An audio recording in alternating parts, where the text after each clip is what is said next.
Bonjour à tous, assalamu alaikum.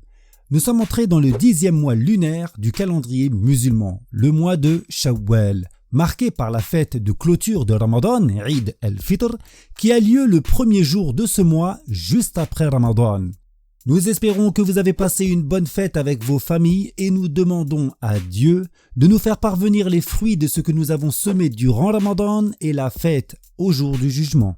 Parmi les mérites du mois de Shawwal, il y a la recommandation de jeûner 6 jours, excepté bien entendu le jour de la fête. En effet, le messager de Dieu sallallahu alayhi wa sallam dit en ce sens: quiconque jeûne Ramadan en le succédant de 6 jours de Shawwal est comparable à avoir jeûné tout le temps. Et selon une variante, il a certes jeûné toute l'année. En effet, comme nous le savons, l'œuvre est au minimum multipliée par 10. Et ainsi, jeûner le mois de Ramadan est comparable au jeûne de 10 mois. Et jeûner les 6 jours de Shawwal est comparable au jeûne de 2 mois. Et 10 mois plus 2 mois équivaut à une année. Et ce qui est apparent de la parole prophétique est qu'il suffit de jeûner 6 jours du mois de Shawwal. Peu importe que ce soit au début du mois, au milieu ou à la fin, et même en discontinu. Et il n'est pas conditionné que ce soit directement après la fête, même si le mieux est de jeûner du 2 au 7 Shawwal. Bien entendu, les rattrapages des jours de Ramadan manqués sont plus importants et prioritaires que les jeûnes recommandés.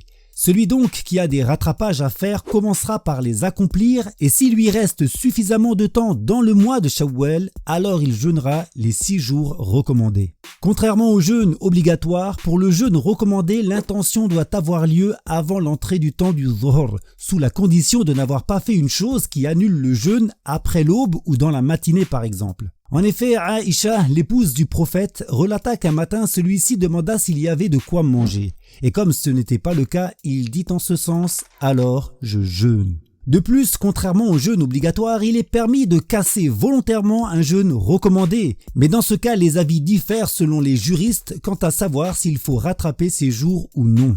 Et enfin, le mois de Shawwal comporte un autre mérite, à savoir de faire partie des 3 mois sacrés du pèlerinage, avec le 11e et le 12e mois de l'année. C'est-à-dire que c'est lors de ces 3 mois qu'il est possible d'entrer en sacralisation pour l'accomplissement du pèlerinage à la Mecque. Conformément à la révélation 197 de Surat al-Baqarah, qui signifie « le pèlerinage est dans des mois connus ». Voilà les quelques mérites du mois de Shawwal et en espérant que Dieu nous donne la force de continuer à l'adorer, nous vous invitons à jeûner les 6 jours afin de bénéficier de leurs bienfaits, d'autant plus que nous avons pris l'habitude de jeûner durant un mois entier. Barakallahu fikum, wallahu a'lam wa ahkam.